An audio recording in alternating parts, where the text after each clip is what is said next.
Саламатсыздарбы, урматтуу телекөрүүчүлөр. Актуалдуу маек телепрограммасынын кезекте көрсөтүүчүлөрдүн назарыңыздарга сунуштайбыз. Бүгүнкү биздин студиянын меймандары менен сиздерди тааныштырып өтөлү. Талас облустук сотунун судьялары Султаналиева Айнура Кенжебековна жана ошондой эле Жумагулова Жылдыз Талабековна биздин студиянын меймандары. Анда эмесе биздин студияга куш келипсиздер. Биз анда аңгемелешүүбүздү баштай берели. Урматтуу телекөрүүчүлөр, мына бүгүнкү биздин маектешүүбүздүн негизги өзөгү жарандык иштерди кароодогу мамлекеттик алым жана медиация жөнүндө Кыргыз Республикасынын мыйзамын жоболор жөнүндө болмокчу. Анда эмесе аңгемелешүүбүздү баштайлы. Мен биринчи сурооду Айнура Кенжебековна сизге узатайын. Мынакей мен билишимче соттук реформа деп эле сүйлөп келатабыз. Эң эле мен билгенден бери 5 жылдан бери ушул сөздү абдан көп колдонобуз. Эл журт деле билип калышты, соттук реформа жүрүп атат, качан бүтөт деп эле күтүшүп атат. Эми сиз айтыңызчы, биздин Талас областында мына мисалы үчүн ошо соттук укуктук реформанын жүрүшүнүн аркагында кандай иштер аткарылып атат? Ушул жөнүндө аңгемелешүүбүздүн башында сиз өзүңүз бир кичине маалымат берип кетиңиз. Саламатсызбы, туура айтасыз. Азыркы күндө ошо соттук реформа 2017 жылдан бери жүрүп жатат деп айтсак болот. Чындыгында адам укуктарын сактоо үчүн бүтүндөй укук коргоо органдарынын ишин азыркы турмушка ылайык кайра түзүлүшү зарыл деп эсептейбиз. Соттук системаны реформалоо 3 багытта жүргүзүлүүдө. Биринчиси бул жаңы мыйзамдардын кабыл алынышы, татыктуу кадрларды тандоо жана мыкты материалдык техникалык базаны түптөө. Азыркы учурда жаңы мыйзамдар кабыл алынып ишке ашырылууда. Сотторду тандоо кеңеши иштеп жатат. Азыркы күндө соттук корпус 70%ке жаңыланды десек жаңылышпайбыз. Ал эми сотторду санариптештирүүнүн алкагында сот системасында автоматташтырылган маалымат системасы, иштерди автоматтык бөлүштүрүү, аудио менен видео жазуу жана кылмыштарды жоруктардын бирдиктүү реестри ишке киргизилген. Мисалга айтсак, Талас областында эле эмес, бүткүл өлкө аймагында сот отурум залдары мурдага караганда кыйла өзгөргөн. Тегеретте видео камералар турат, аудио менен видео жазуулар жүрүп турат. Ошондой эле процессти түз көрсөтүүчү экрандар орнотулган. Анын артыкчылыгы бул сот процессинин катышуучулары соттук териштирүүлөр тыкыр көзөмөлдө жүрүп жаткандыгына өздөрү күбө болушат. Ошондой эле соттордун ачык айкын таза иштешине, ошондой эле коррупциялык көрүнүштөргө бөгөт коюуга да өбөлгө түзөт. Мындан тышкары 6 жыл мурун соттук актылардын электрондук базасы түзүлүп, интернет сайттан акт KG сайтынан сот процессинин катышуучулары гана эмес, кызыккан ар бир жаран соттук иштер жөнүндө, сот жыйналышынын убактысы, орду жөнүндө маалымат алат жана ошол иш боюнча чыгарылган соттук акты менен таанышууга толук мүмкүнчүлүгү бар. Эми мындайда бул сиз ушул жалпы айтып кеттиңиз, эми биздин областтык соттун өзүндө кандай ушу боюнча иштер жүргүзүлүп атат? Бүгүнкү мисалы үчүн ошол процесстин жүрүшүн, жолбосо мөөнөтүн, соттук процесстин, жолбосо чакырылуусун биздин жарандар телефон аркылуу көрүп, ошол аркылуу бир өзүнүн маалымат ала алабы же андай мүмкүнчүлүк жокпу азырынча? Азыр биринчи инстанция сотторунда ошо автоматташтырылган маалымат системасы, биринчи инстанцияда автоматташтырылган маалымат системасы бар. Бул деген арыз түшкөндөн баштап ошол арыздагы материалдар, процесстик документтер, электрондук иш жүргүзүлөт да, электрондук вариантта иш жүргүзүлүп, сот системасындагы адис каалаган учурда ачып, аны менен иштей алат. Ал эми Талас областтык сотунда аудио, видео жазуулар кылмыш иштерин кароодо жүргүзүлөт. Сот процессин түз көрсөтүүчү экран орнотулган. Ошондой жаңылануулар бар. Жаңылануулар болуп атат. Анда эмесе биз аңгемелешип андан ары уланта берели. Мен экинчи суроону мына Жылдыз Талабековна, сизге узатайын деп атам. Берде эми жана биз башында телекөрсөтүүлөр айтып кетпедикпи? Ошо дагы бир чоң мыйзам кабыл алынган экен, медиация боюнча. Ушул медиация жөнүндө Кыргыз Республикасынын мыйзамдын ушул жоболору боюнча эмне деген өзү медиация деген түшүнүк сөзүнүн өзү эмне деген ошонун жоболору жөнүндө сиз айтып өтсөңүз. Рахмат. Кыргыз Республикасынын конституциясына ылайык ар бир адам өзүнүн укугун сот аркылуу коргоого укуктуу, ошондой эле мыйзамга каршы келбеген башка ыкмалар менен да коргоого укуктуу. 2017 жылдын 22-июнунда Кыргыз Республикасынын Жогорку Кеңеш тарабынан медиация жөнүндө Кыргыз Республикасынын мыйзамы кабыл алынган. Бул мыйзам жарандарыбыздын укуктарын, эркиндиктерин жана мыйзамдуу кызыкчылыктарын коргоого көмөк көрсөтүү максатында кабыл алынган. Ушул мыйзамдын жоболору жөнүндө айтып кетейин. Медиация деген бул эмне? Медиация деген бул бир калыс адамды тартуу менен отодо талашты чечүүнүн альтернативдүү ыкмасы. Медиация бул милдеттүү эмес, муну эки тарап өзүнүн ыктыярдуулугу менен медиатордун калыстыгы, кызматташтыгы тараптар менен жана ал эки тараптын тең укуктуулугун сактоо менен, өзүнүн көз карандысыздыгы менен жана купуялуулук принциптерин сактоонун негизинде жүргүзөт. Чечмелүү айтып кетсем, мында жөнөкөй эле тил менен мында бир процесс болот. Анан ошону жөнөкөйлөштүрүп айтсаңыз, ким медиатор, медиация кандай эмне болот ошол учурда айтып кетсеңиз. Медиатор деген бул ким медиатор боло алат? Бул 25 жашка чыккан, жогорку билимдүү, сөзсүз түрдө эле юридикалык билимге эмес, жогорку билимдүү жаран жана атайын сертификат алып, кыска мөөнөттүк окуудан өткөн. Ошондой эле жыйынтыгында күбөлүк алган адам медиатор боло алат. Себеби деген жарандарыбыз мыйзамдуу жана квалификациялуу жардам алууга муктаж жана укуктуу. Медиация көбүнчө мыйзам боюнча, жарандык иштер боюнча жана үй бүлөлүк талаш тартыштар, эмгектик, укуктук, оор эмес жазык иштер жана жоруктар иштер боюнча колдонулат медиация.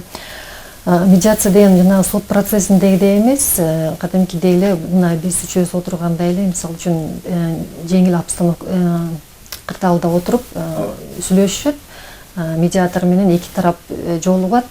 Анан эки тарап деген өзүнүн кызыкчылыгындагы өзүн канааттандырган ар биринин өзүнүн шарттарын айтып берет. Эки тараптын шарттарын угат медиатор. Анан ошонун негизинде чечим чыгарып, үчөө бир келишимге келишет. Биринчи үчөө келишим түзөт. Ал келишимде медиациянын шарттары, аткаруу мөөнөттөрү, ыкмалары көрсөтүлөт. Бул медиатордун акы төлөнүүчү жана акысыз негизде жүргүзүлөт. Анын суммасын тараптар өздөрү жана келишимде көрсөтүшү мүмкүн. Анан сотто гана талашты чечебиз дегени менен тараптар баары бир сот мыйзам чегинде чечимин чыгарып карап берет. Анан баары бир тарап нааразы бойдон калып калат. Жыйынтыгында ал соттун чечими менен макул болбой, жогорку инстанциядагы сотторго кайрылат. Апелляциялык инстанциядагы сотко, кассациялык инстанциядагы сотко, жогорку сотко кайрылууга укуктуу. Бул мыйзам талабы боюнча укуктуу жарандарыбыз. Анан буга көп убакыт кетет көп учурларда. Чечим чыккандан кийин даттануу апелляциялык инстанциядагы сотко келип түшүп, ал иш каралганча убакыт өтөт. Андан кийин жогорку сотко иш барып калышы мүмкүн. Ошондуктан жарандарыбыз медиациянын жардамы менен талашты чечсе, өздөрүнүн убакытын да коротпойт эле. Жана акча каражатын да коротпойт эле, себеби жарандык иштер боюнча кээ бир категориядагы иштер боюнча мамлекеттик алым төлөнүшү керек. Бул соттук чыгымдар, мамлекеттик алым, ошондой эле жарандардын көбүнчөсү эле жанагы юридикалык билими жок болгондуктарын көбүнчөсү өздөрүнүн укуктарын коргой алышпайт. Бул учурда адвокат, жактоочу жана өкүл алууга укуктуу болот. Буга деле кандайдыр бир сумма акча кетет. Муну сот иши каралып жаткан адамдар жакшы билишет, кандай материалдык жактан чыгымдар кетирерин. Анан дагы бир жакшы нерсеси ушу медиациянын бул ден соолугу да кетпейт дейт элек. Себеби сотто иши каралып жаткан адамдар баары бир кандайдыр бир стресске кабылышат дейбиз. Себеби бул күндүгө эле сотко келип ошо карама каршы жак менен жакташып урушуп, анан ошол ден соолугуна дагы эме болот эле. Ошондуктан жарандарыбыз медиациянын жардамы менен чечсе, бардыгына келечекте бири-бирине болгон мамилелери да сакталып, бири-бирине түз мамиледе болушмак. Бул өзгөчө жанагы үй бүлөлүк талаштарга тиешелүү, же болбосо эки кошунанын мамилесинен деле пайдасы болмок. Жана үй бүлөлүк талаштарды айта кетсек, мисалы үчүн жубайлар ажырашкандан кийин ортодогу жаш балдары талашка кылат. Алардын жашай турган жерин аныктоо боюнча өзүнчө доо арыз келтирилип, бул дагы канчалык бир убакыт кетип калышы мүмкүн да. Ошон үчүн ата-эне биринчи орунга өздөрүнүн кызыкчылыгын эмес, ортодогу жаш балдарынын кызыкчылыгын биринчи орунга коюп, анан ал балдарды сотко алып келбей, ошо медиатордун жардамы менен эле өзүнчө отуруп чечип алышса, бул балдарга дагы өздөрүнө кийинкиде жакшы болмок. Мындайда жылдыстап экен. Мисалы медиатор ошо сотко жеткирбей эле укуктуубу? Сотко жеткирбей эле эки тарап эгер келишип, экөөнү тең түшүндүрүп, ушундай экен эки тарапты отургузуп алып, баарын келтирип туруп, анан ошо медиатордун деңгээлинде эле маселени чечип, анан эки тарап эки жакка сотко багы мурда албетте арыз менен кайрылып койгон, бирок соттон арызын алып, анан тарап кетсе болобу же болбойбу? Медиатордун анчалык укугу жок бага. Бул медиация жөнүндө мыйзамдын талабына ылайык медиация сотко чейин дагы колдонулса болот, сөзсүз түрдө. Соттук териштирүү убагында дагы, соттун чечими чыккандан кийин дагы ушул 3 стадияда медиаторго кайрылса болот. Албетте сотко арыз келтирбей эле биринчи эки тарап ушул сотко кайрылбай эле медиатор жардамы менен чечпейлиби деп экөө сүйлөшүп медиаторго барып ошол жактан маселени чечип алышса болот. Буга мыйзам жол берет. Жол берет, рахмат. Андан эмесе биз аңгемелешип уланта берели. Эми азыр Айнура Кенжебековна сизге суроо берели. Медиация жөнүндө биз түшүнүк алдык. Абдан элге ыңгайлуу бир жагынан, эки тарапка тең ыңгайлуу нерсе экен. Албетте бул жерде баягы адвокат, анан прокурор деген баягы бир жагы күнөөлөп, бир жагы болсо актап, анан ортодон абдан туура айтып бердиңиз. Бул маселени муну элге абдан кенен жеткириш керек экен. Андан кийинки суроо мындайда, Айнура Кенжебековна сизге суроо берели. Айтсаңыз, жарандык иштерди сотто кароодо, мисалы үчүн мамлекеттик алым деп коет, ошо алымдын төлөмдөрүн кандай өлчөмдө, анан сотко кайрылган жарандарга ошондо кандай жеңилдиктер берилет? Негизи эле ушу мамлекеттик алым деген эмне? Ушу жөнүндө бир сиз айтсаңыз, бул дагы элге абдан керектүү маселе болуп атат да. Кызыктар кайсы гана жак болбосун, өзүнүн бузулган укугун же мыйзам менен корголуучу кызыкчылыктарын коргоо үчүн белгиленген тартипте сотко кайрылууга укуктуу. Бирок ошол сотко кайрылууда доо арыз берүүдө, соттун буйругун жөнүндө арыз берүүдө, өзгөчө иштерди боюнча арыздарды берүүдө, апелляциялык, кассациялык даттанууларды берүүдө мамлекеттик алым алынат. Бул мамлекеттик алым бул тиешелүү мамлекеттик органдар, соттор, нотариустар же мамлекет ыйгарым укук берген башка органдар тарабынан кандайдыр бир белгилүү аткарууларды аткаргандыгы үчүн же болбосо юридикалык мааниси бар документтерди берүү үчүн алынуучу акча жыйыны. Мамлекеттик алым төлөөчүлөр болуп жеке жана юридикалык жакта сыналат. Мамлекеттик алым жөнөкөй жана пропорциялуу болуп бөлүнөт. Жөнөкөй мамлекеттик алым бул белгиленген бир туруктуу суммадан алынат. Ал эми пропорциялуу мамлекеттик алым тиешелүү суммага карата пайыздык катышта алынат. Мисалы кандайдыр бир доонун суммасы 50 миңге чейин болсо, доонун суммасынын 5%-ында мамлекеттик алым төлөнүп, андан кийин гана сотко кайрылат. Бул мамлекеттик алымдын ставкалары Кыргыз Республикасынын өкмөтүнүн токтому менен бекитилет. Азыркы күндө 2019 жылдын 15 апрелинде 159 сандуу мамлекеттик алымдын ставкаларын бекитүү жөнүндөгү токтому иштеп жатат. Ал деген 2019 жылдын 1 январынан баштап күчүнө кирген. Ал эми мамлекеттик алымды төлөөдө жеңилдиктер салыктык эмес кирешелер жөнүндө кодексинин 141 статьясында көрсөтүлгөн. Жана ал жерде кандай доо бергенде кандай жарандар мамлекеттик алым төлөөдөн бошотулары көрсөтүлгөн.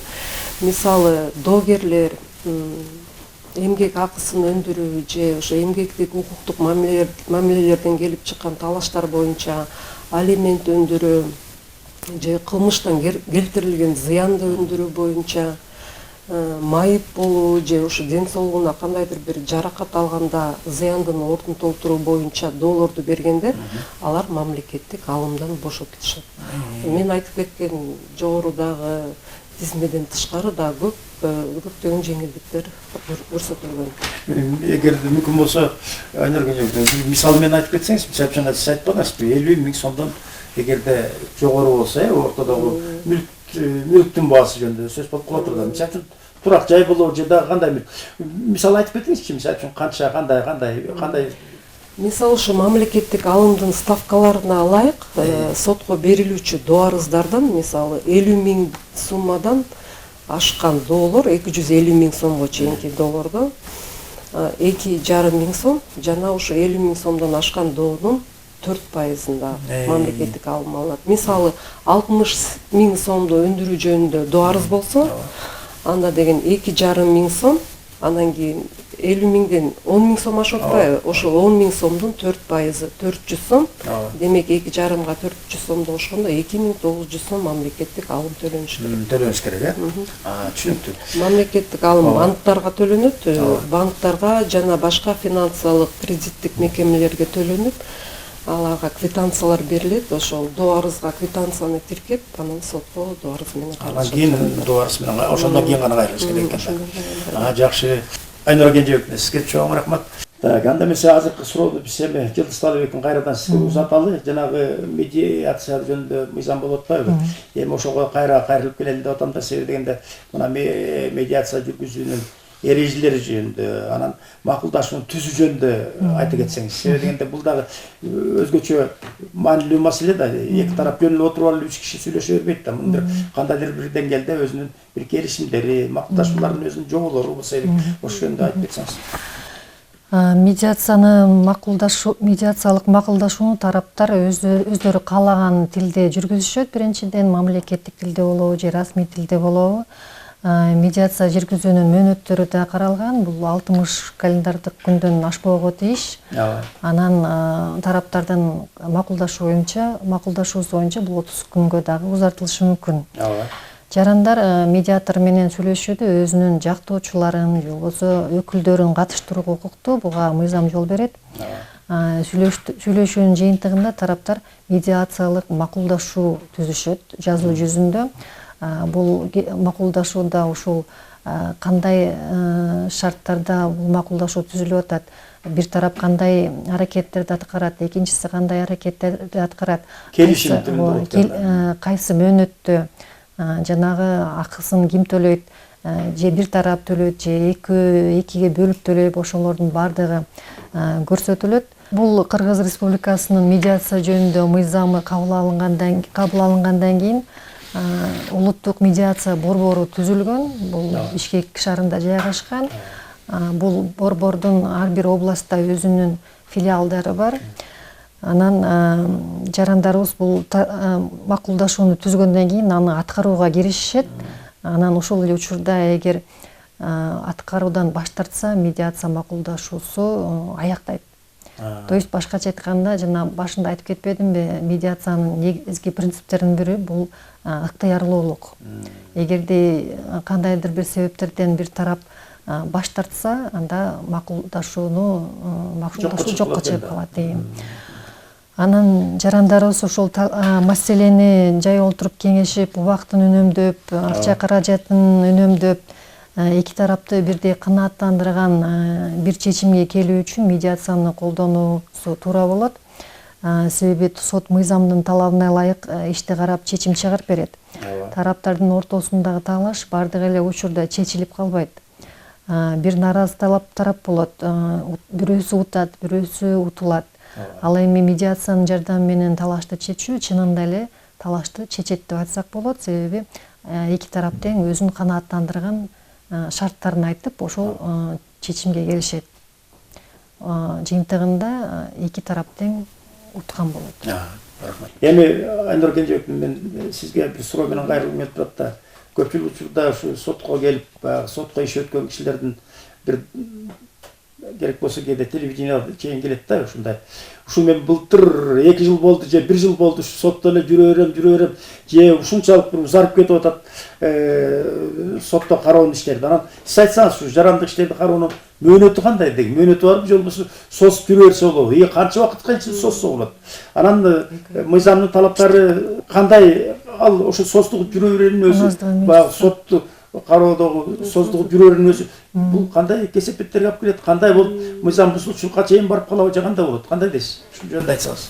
Албетте туура айтасыз. Бул жарандык иштерди кароонун албетте мөөнөттөрү бар. Биринчи инстанция сотунда кароодо 3 айга чейин каралат. Мисалы үчүн райондук шаардык сот. Райондук шаардык соттордо 3 айга чейин каралат, арыз түшкөндөн баштап. Ал эми апелляциялык инстанцияга түшкөндө 2 айдын ичинде каралыш керек. Бирок бул созулуп кетүүнүн ар кандай себептери бар. Эң биринчи себеп деп мен эмен айткым келип кетет. Бул тараптардын мыйзам менен берилген өзүнүн милдеттерин ак ниеттүүлүк менен аткарган учурда жарандык иштер убагында каралмайт. Көбүнчө тараптар келбей коюшат, кыянаттык менен билип турушуп эле. Көп учурларда адвокаттары келбей калат.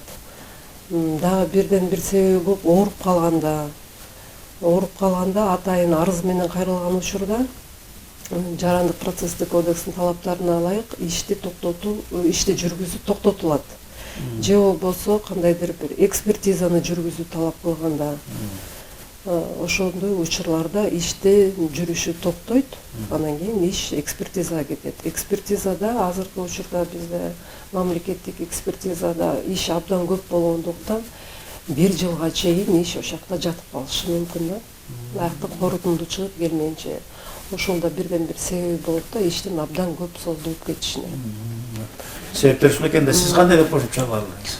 Мен деле ушу Айнур Кенжебекованын сөздөрүнө кошулам. Бул бардык эле учурда сот ушу ишти чоюп атат, созуп атат деп айтуудан алысмын. Себеби ар кандай кырдаалдар болуп калат. Тараптардын бири бир жагы ооруп калышы же бир жак командировкага кетип калышы, анан кийин көбүнчө иштер жана биздин жактоочулардын ишеним кат аркылуу өкүлдөрдүн иштери көп болуп, ушу башка иштер менен бир убакта коюлуп калып, көп учурларда ушул иштер башка күнгө жылып калат. Бирок кандай дейсиңер? Мен силердин сөзүңөр боюнча деги эле соттордун өзүндө күнөө жокпу? Ошо создугуп кетишинде мүмкүн отпускага чыгып кетесиңер же дагы бөлөк бир себептер менен. Мен деле бир учурларда соттошуп көрдүм беле. Көпчүлүк учурда ошо соттор жетпей калат дейт. Бир эки эле сот калды, 2-3 вакансия болуп калып, соттор жогочулда болуп калат экен. Ушундай учурлар болобу? Бул сот тараптан деле күнөө кетсе керек да. Жалаң эле тиги адвокат, жалаң эле тиги баягы тиги арыз берген кишилерimiz деп мен ойлойм да. Кандай дейсиңер? Туура айтасыз. Сиз ошол соттошуп жүргөн учурда сот реформасы жүрүп, биякта соттордун көбү бошоп, вакансиялар көп болуп, сот жетишпей калган учурлар болгон. Албетте бул 2012-2015 жылдары болгон окшойт. Азыркы учурда соттор жетиштүү. Соттор отпускага чыгып кеткенде же болбосо ооруп бюллетенге чыккан учурда төрага ишти бөлүштүрүп башка сотко өткөрүп берет. Азыркы учурда ошо мөөнөттөрдү ишти мөөнөтүндө кароо абдан актуалдуу суроо болуп келе берет да.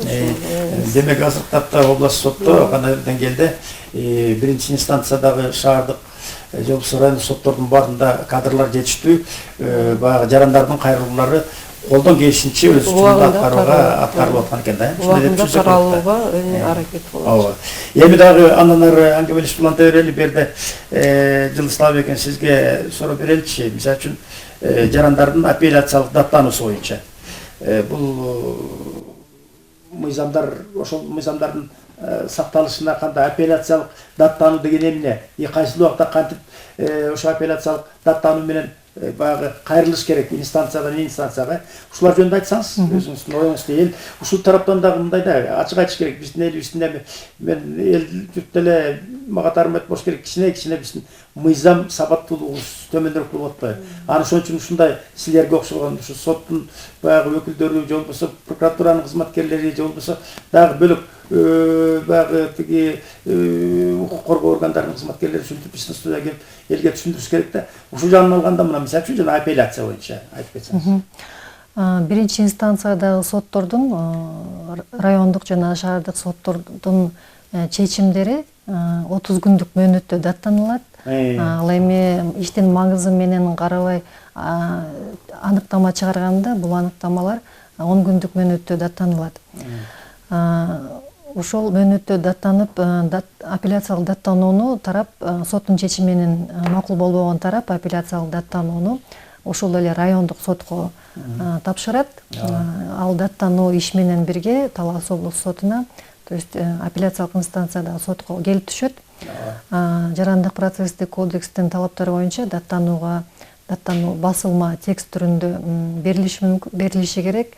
Анда даттанып жаткан адам өзүнүн аты жөнүн, башка тараптардын аты жөнүн, даректерин, телефондорун, мамлекеттик органдар, юридикалык жактар болсо өзүнүн каттоо номерин, башка реквизиттерин көрсөтүүгө тийиш. Ошондой эле даттануу берүүнүн эң негизги жанагы соттун чечими менен эмне себептен макул эмес, ошонун жүйөлөрүн так келтирип, далилдерин келтирип, анан кийин сотко, апелляциялык сотко келгенде ошол жүйөлөрүн далилдеп берүүгө тийиш. Себеби жарандык процесстик кодекстин талаптарына ылайык жарандык процесс атаандашуучулуктун принцибинде жүргүзүлөт.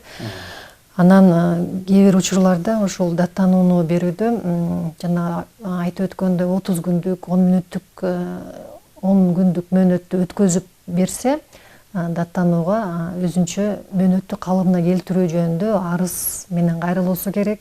Эгер убактысын өткөзүп жиберсе, сөзсүз түрдө ошондой арыз келтирүүсү керек. Ал арызда жүйөлүү себептерин келтириш керек. Эмне себептен ушул даттанууну убагында бере албай калган жөнүндө. Анан даттанууга жана жарандык иштер боюнча мамлекеттик алымдын төлөнгөнлүгү жөнүндө квитанциянын тиркелүүсү керек. Мисалы үчүн райондук сотто, биринчи инстанциядагы сотто 30 000 сомдук же 10 000 сомдук мамлекеттик алым төлөсө, анын жарымын төлөп келиш керек. Жарымын төлөп, ошол квитанцияны даттанууга тиркеш керек. Жана ошондой эле даттануунун иштин тараптарына ошол даттануунун көчүрмөлөрүн да жөнөтүшү керек. Анан ушул талаптардын бардыгы сакталса, эгерде бул даттануу соттун өндүрүшүнө кабыл алынат. Эгерде бул талаптары сакталбай берилсе, сот бул даттанууну 3 күндүк мөөнөттө аныктама чыгарып, арыз ээсине кайрадан кайтарат. Анан ошол аныктамада сот көрсөтөт кандай кемчиликтер кеткенин. Ошол кемчиликтер жоюлгандан кийин арыз ээси кайрадан даттанууну келтирсе болот. Түшүнүктүү. Эми Айнур Кенжебек, сиз дагы кошумчалай кетсеңиз, мисалы үчүн мына даттануучу келип туруп ошол апелляциялык арызын тапшыр деп коелу, анан кийин мисалы үчүн областтыктын иш өндүрүшүнө келип түштү деп коелу. Анан кийин ошо соттор каралуунун чектерин айтып кетиңизчи. Кандай болот апелляциялык арыздын каралуу чектери жөнүндө билет болсоңуз? Ишти ушу апелляциялык тартипте карап аткан сот биринчи инстанцияда жана айтып кеткендей райондук, шаардык соттордун чечимдеринин мыйзамдуулугун жана негиздүүлүгүн ушу апелляциялык даттануунун чегинде текшерет. Бирок ошо апелляциялык даттанууда келтирилген жүйөлөрдүн укуктук жүйөлөрүнө байланбайт. Бул учурда апелляциялык инстанция даттануунун укуктук жүйөлөрүнө байланбайт. Апелляциялык инстанциядагы сот жаңы фактыларды иликтөөгө жаңы далилдерди аныктоого, иштин материалындагы бар документтерге жаңы укуктук баа берүүгө укуктуу болот. Ошондой эле апелляциялык инстанциядагы сотто доонун предметин өзгөртүүгө, доо талаптарынын өлчөмүн көбөйтүүгө, доонун негиздерин өзгөртүүгө, ошондой эле тосмо доо арызын берүүгө жол берилбейт. Эми мындай да, мисалы үчүн ошо апелляция бердик, ол бирок апелляция бергенде апелляциялык доо чындыгында мындай туура эмес да. Мисалы үчүн кээ кишилер мындай да, биринчи инстанцияда эле бүтүп кала турган ишти экинчиге, анан жогорку сотко чейин эле сүйрөгөнгө аракеттенип атпайбы. Ошондо экинчи инстанциядан силерден мунуга апелляциялык арыз туура эмес экен, ошо биринчи инстанция туура деп эле чечим чыгарып кое аласыңарбы, же болбосо обязательно сөзсүз түрдө тиги доочу тиги жогорку сотко чейин барыш керекпи, же кандай? Ар кандай болуп калат, ар бир иш өзүнчө индивидуалдуу да. Ооба, апелляциялык инстанция соттунун ошондой ыйгарым укуктары бар. Биринчи инстанциядагы соттун чечимин өзгөртүүсүз, ал эми апелляциялык даттанууну канааттандыруу, калтырууга укугу бар. Укугу бар, анан Бирок эгерде апелляциялык инстанция сотунда чыгарылган, кабыл алынган соттук актыга бир тарап нааразы болсо, бул нааразы болгон тараптын да укугу бар. Жогорку сотко кассация иретинде даттанууга укугу бар экен да. Эми дагы бир суроодо экөөңүздөр бир кешелүү болуш керек. Мисалы үчүн сиздер бир ишти карадыңыздар, жарандык ишти карадыңар, анан бардыгы бүттү, баягы силер өзүңөрдүн баягы бүтүмүңөрдү чыгарып бердиңер, туурабы?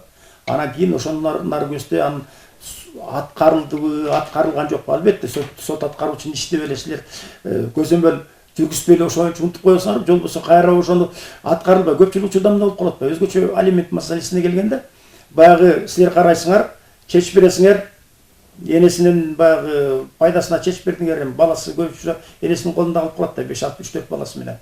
Анан кийин андан ары сот аткаруучунун иши, анан сот аткаруучу жүрөт, сот аткаруучунун колунан келбейт. Канчалаган иштер азыр жыйылып жатат, билесиңер өзүңөрчү. Анан кайра ошону көзөмөлдөгөнгө силердин акыңар барбы соттордун, же акыңар жокпу? Жалаң эле ошол жака эле шылтап эле ошол жактын мойнуна илип коюп эле бүттү бардыгы. Кандай дейсиңер? Туура айтасыз, бул биринчи инстанциядагы соттордун соттук актылардын аткарылышын көзөмөлдөө милдеттүү болот. Апелляциялык инстанцияда иштер сакталбайт. Биз карап бүткөндөн кийин бул иш кайсы соттон келсе ошол сотко жөнөтөбүз. Андан аркы соттук актынын аткарылышын төрагалар көзөмөлдөөгө милдеттүү болот. Соттук акт аткарылып бүтмөйүнчө иш архивге өткөрүлбөш керек.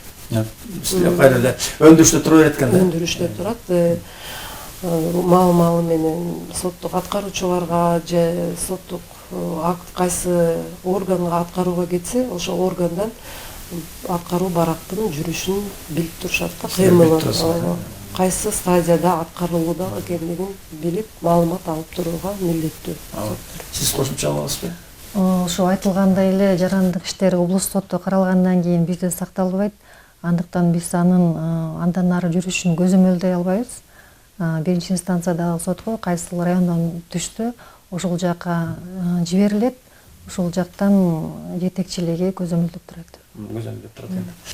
Анда эмесе бизге бөлүнгөн убакыт эле мынакей азайып баратат. Ошон үчүн анда эмесе биз баягы биздин актуалдуу маек телепрограммабыздын аягында ушул эркин микрофон деген жөрөлгөбүз бар. Анда эмесе биринчи сөздү биз эркин микрофонго каалоо тилегиңизди айтып кетиңиз деп мына Айнура Кенжебековна узаталы.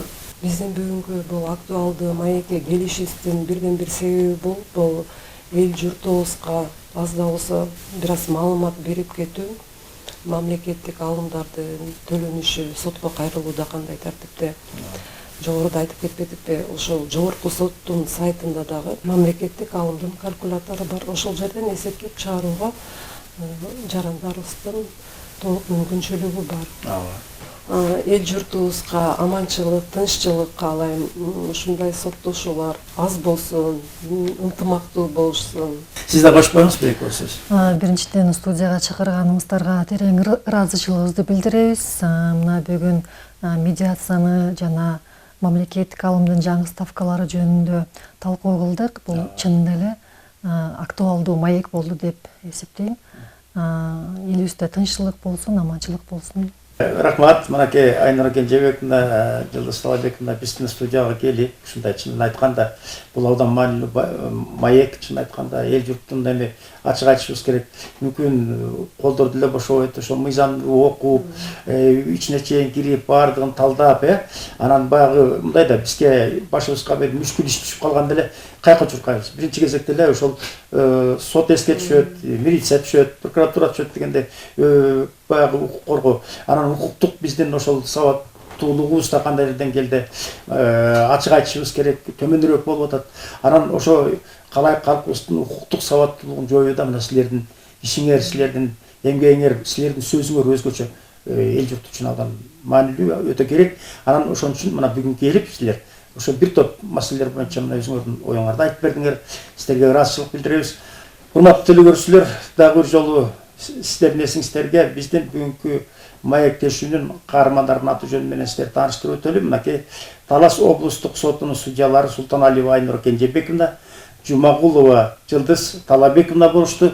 Анда эмесе сиздерге ишиңиздерге ийгиликтерди каалайбыз. Мындан ары дагы эл журт үчүн кызматыңыздарды өтөп, ушу албетте мен оюмча абдан сиздердин ишиңиздер абдан жоопкерчиликтүү иш, бир жагынан алганда ардактуу иш. Мына ошол ишиңиздердин ийгилигин көрүңүздөр, үзүрүн көрүңүздөр, дайыма сак саламат болуңуздар. Урматтуу телекөрүүчүлөр, ушу менен актуалдуу маек телепрограммасынын кезектүү көрсөтүүсүн аяктадык. Саламатта калыңыздар. Ал эми Талас телеканалы өз көрсөтүүлөрүн улантат.